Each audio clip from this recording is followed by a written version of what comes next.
Hello everyone, आज हम class 11 math chapter 9 exercise 9.1 का क्वेश्चन नंबर 13 देखने वाले हैं, जो कि दिया गया है A1 equal to A2 equal to 2, जहाँ AN equal to AN minus 1 minus का n है, जहाँ जो n है वो क्या है, ग्रेटर देन है 2 से। तो चलिए हम इसे सॉल्व करते हैं। यहाँ पे हमें क्वेश्चन में दिया गया है A1 और A2 जो है वो 2 के इक्वल है, और क्वेश्चन है हमारा AN equal to AN minus 1 और n जो हमें लेना है वो क्या लेना है, ग्रेटर देन 2। यानी ग्रेटर देन 2 में क्या आएगा, 3 आएगा, 4 आएगा, 5 आएगा, क्योंकि हमें 5 पद तक ही इसे निकालना है।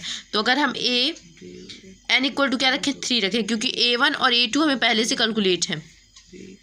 तो अगर हम a इक्वल टू 3 रखते हैं तो हमारे पास आता है A 3 माइनस 1 माइनस का 1 इक्वल टू क्या हो जाएगा, A2 माइनस का 1, और A2 की वैल्यू क्या है 2 माइनस 1 इक्वल टू 1 आ गया हमारे पास। अब हम A4 रखते हैं, जहाँ जहाँ हमें n दिया गया है वहाँ हम क्या रख देंगे, A4 रख देंगे। तो A4 माइनस 1 माइनस का 1 इक्वल टू क्या हो जाएगा, A3 माइनस का 1। A3 की वैल्यू क्या कैलकुलेट की हमने, 1 माइनस 1 इक्वल टू क्या आ जाएगा हमारे पास, 0। अब हम A5 अगर कैलकुलेट करते हैं तो A5 माइनस का 1 इक्वल टू क्या आ गया, A4 माइनस का 1, और A4 की वैल्यू क्या है, 0 माइनस का 1। तो यहाँ पे आंसर में क्या आ जाएगा हमारा, माइनस का 1 आ जाएगा। अब इसको हमें क्या करना है, हमने यहाँ पे जो अनुक्रम के सीक्वेंस के पद है वो हमने ज्ञात कर लिया, हमें यहाँ पे सीरीज़ भी ज्ञात करनी है। तो जो हमारी सीरीज़ होगी वो होगी 2, यानी कि हम लिखेंगे यहाँ पे श्रेणी इक्वल टू 2, A1 भी 2 है और A2 भी 2 है, A3 1 है और वो 0 है और वो माइनस 1 है। ये हमारी सीरीज़ हो गई। अब हम क्वेश्चन नंबर 14 की तरफ चलते हैं। हम देखेंगे क्वेश्चन नंबर 14 जो कि दिया गया है, फिरवोनिक अनुक्रम निम्नलिखित रूप में परिभाषित है, जहाँ पर एक है A1 है और A2 इक्वल टू क्या है, 1 है। AN equal to AN equal to दिया गया है AN minus 1 plus AN minus 2, जहाँ पर n जो है ग्रेटर देन है 2 से, और फिर हमें AN प्लस 1 दिया गया है अपॉन AN ज्ञात करना है, जबकि n इक्वल टू क्या रखना है, 1 से 5 तक। तो चलिए इसे सॉल्व करने स्टार्ट करते हैं।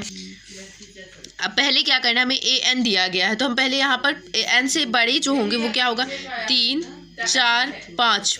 तो A5 तक पहले हम ज्ञात कर लेते हैं। A1 इक्वल टू 1 दिया गया है, A2 इक्वल टू 2 दिया गया है, और n जो हमें रखना है वो ग्रेटर देन रखना है 2 से। तो अगर हम 3 रखते हैं तो A3 जहाँ जहाँ n दिया गया है वहाँ हम अगर 3 रख देंगे plus A3 minus 2 equal to क्या आ जाएगा हमारे पास, A2 प्लस A1। A2 और A1 की वैल्यू क्या दी गई है हमें, 1 प्लस 1 इक्वल टू 2।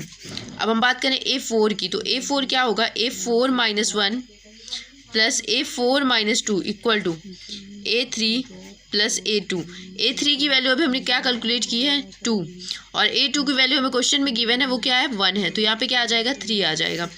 अब हम ज्ञात करें A5 अगर हम कैलकुलेट करते हैं तो A5 इक्वल टू हमारे पास क्या आता है, A5 जहाँ जहाँ n दिया गया है वहाँ क्या करेंगे, हम 5 रख देंगे, 5 minus 2 equal to A4 plus A3।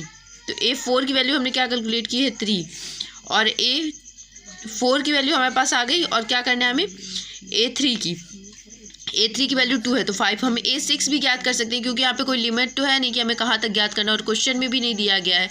और A जो है 2 जो है n हमें लेना है 2 से बड़ा, तो 2 से बड़ा अगर हम 6 भी ले लें तो वो भी चल जाएगा। तो A6 भी हम कैलकुलेट ही कर लेते हैं।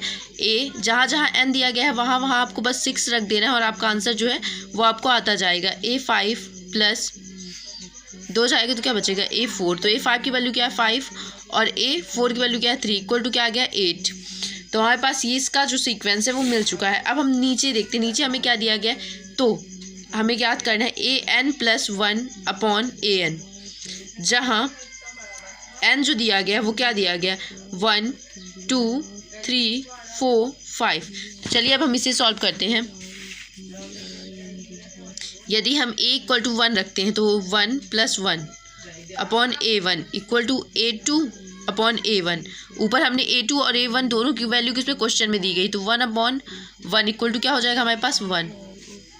अब A इक्वल टू अगर हम 2 रखते हैं तो 2 plus 1 upon A2 equal to क्या आ गया, A3 अपॉन A2। A3 की वैल्यू हमने क्वेश्चन में कैलकुलेट की है जो कि 2 है, और A2 की वैल्यू क्या है, 1 है, इक्वल टू क्या आ गया, 2।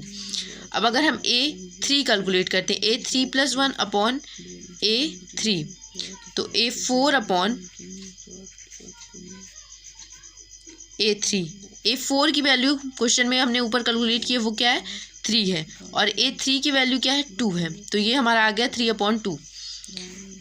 अब यहीं पर हमें A4 और A5 भी कैलकुलेट कर लेते हैं। अब हमें एक जहाँ जहाँ n दिया गया है वहाँ अगर 4 रखें, 4 + 1/A4, तो A5/A4, A5/A4, A5 की वैल्यू हमने ऊपर क्या कैलकुलेट की है वो है 5, और A4 है यहाँ पे, A4 की वैल्यू क्या है हमारे पास 3।